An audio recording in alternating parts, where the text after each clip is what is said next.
Where the rich, fertile soil of the Salinas Valley meets the sands of the Pacific Ocean, this region provides optimal growing conditions for artichokes year-round. Artichokes are pretty climate-driven.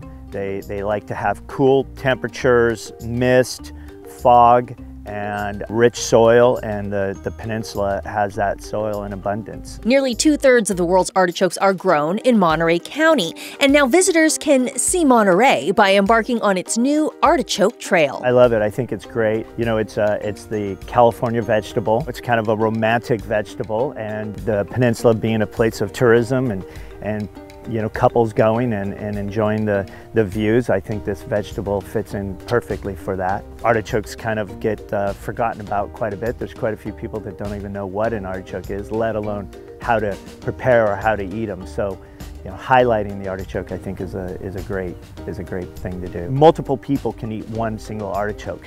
You know, you're peeling layers of the artichoke, of the leaf, getting down to the heart. So there's a bit of sensuality to it. It's been called an aphrodisiac. Don't know if that's necessarily true or not, but we're gonna go with it. Scatini Family Farms grows the original artichoke. It has characteristics that are very tender, very meaty, big hearts, less cooking time. We have our artichokes in New York City. We have them up north, Seattle, New Orleans, so it's kind of restaurant driven. We do a lot of restaurants, but we have a lot of boutique grocery stores that sell our artichokes too.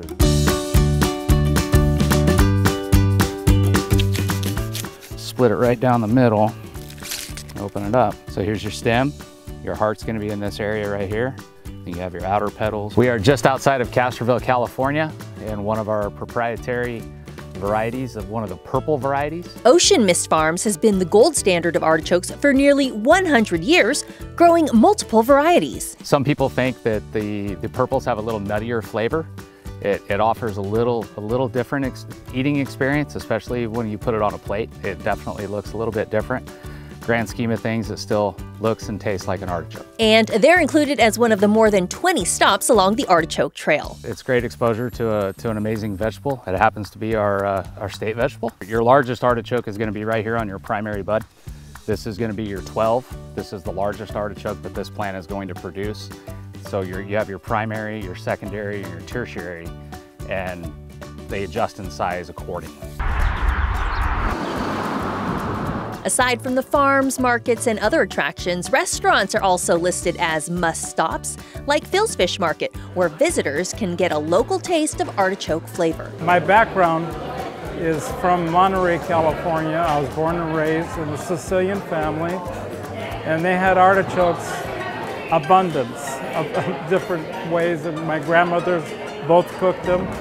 And I can remember as a child, my grandfather would get a bucket of fish from the wharf and come over here and change it for a basket of artichokes.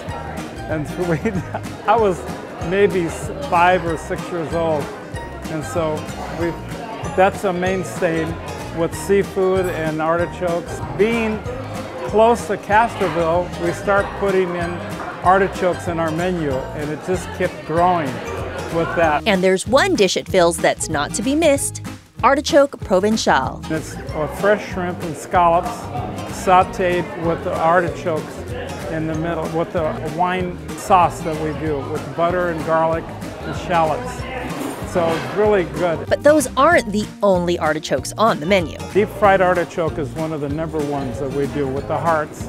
We get them right from the field, we steam them up, get them cut up and batter them in a beer batter, and then we deep fry them for the customers to come in. The rock shrimp pasta with artichoke hearts with a shrimp, and what we use there is a rock shrimp with the scallops, and that's done in a butter and a wine sauce. That's very popular over linguine. Steam artichoke we do in the morning. We steam them up and we serve them either cold with mayonnaise, or we also serve them with butter, drawn butter. For a vegetable that's long been misunderstood, the Artichoke Trail is really putting it on the map and will guide visitors to get up close and discover this regional delicacy.